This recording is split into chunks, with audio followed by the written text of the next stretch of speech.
नमस्कार दोस्तों, India Republic में आप सबका बहुत बहुत स्वागत है। और एक बार फिर से मध्य प्रदेश का रुख करेंगे, जहां पर इस समय शराब मिलने का जो सिलसिला है वह रुकने का नाम ही नहीं ले रहा है।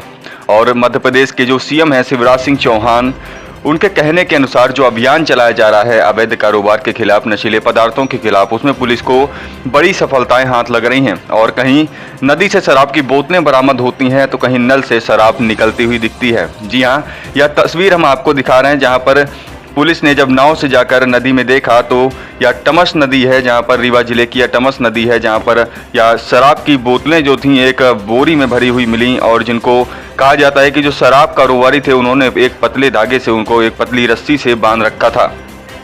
जी हाँ, यह तस्वीरें रीवा जिले के चाकघाट थाना क्षेत्र के अंतर्गत टोक गांव की है, जहां पर यह शराब जो थी इसको नदी में डालकर बेचा जा रहा था। और जब खरीदार आता था तो इस बोरी को, शराब की जो बोरी है, जो शराब की बोतलें हैं, इनको नदी से बाहर निकाल के शराब को बेचा जाता था।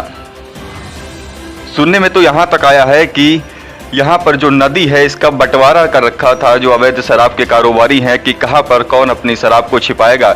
और यहीं पर पुलिस पहुँचती है और यह जो शराब की बोतलें हैं इनको जब्त किया जाता है। और साथ ही साथ आपको ये बता दें कि इस वक्त पुलिस को भी जो सफलता हाथ लग रही है, और जहाँ जहाँ से वो शराब बरामद कर रहे हैं, कहीं नल से शराब निकल रही है तो कहीं नदी से शराब निकल रही है। और इन चीज़ों को देखकर पुलिस को भी अपनी आंखों पर भरोसा नहीं हो रहा है।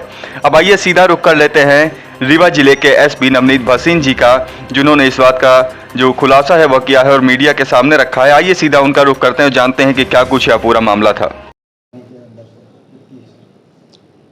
जैसा कि आप सबको विदित है, माननीय मुख्यमंत्री जी द्वारा दिए गए निर्देश के पालन में जिले में लगातार नशा मुक्ति अभियान के तहत बड़ी मात्रा में नशे की वस्तुओं पर कार्रवाई की जा रही है। इसी क्रम में जब पुलिस ने कार्रवाइयों में तेजी की तो जनता ने भी आगे बढ़कर अभूतपूर्व सूचनाएं पुलिस को देना शुरू किया।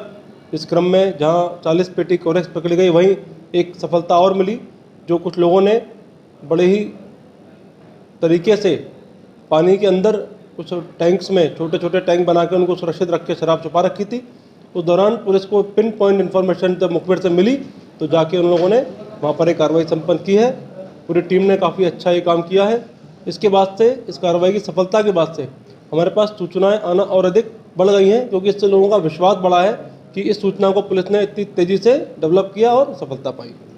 सब देखा गया कि तीनों जैसे कहते हैं धरती, पाताल और आकाश, तीनों जगह से कार्रवाइयाँ की गई। देखिए, जैसा कि माननीय मुख्यमंत्री जी का कहना है कि इस अभियान को पवित्र अभियान का नाम दिया जाना उचित होगा। उसी क्रम में जब हम लोग कोई काम करते हैं और हमारा काम करने का इंटेंशन अच्छा होता है, पवित्र होता है, तो हर तरफ से सहयोग हमको मिलता है। उसी क्रम में ये उदाहरण आप मान सकते हैं कि कोरेक्स वाली कार्रवाई भी, जो दिल्ली से माल आया उसका भी एक फ़ोन पर सूचना मिली।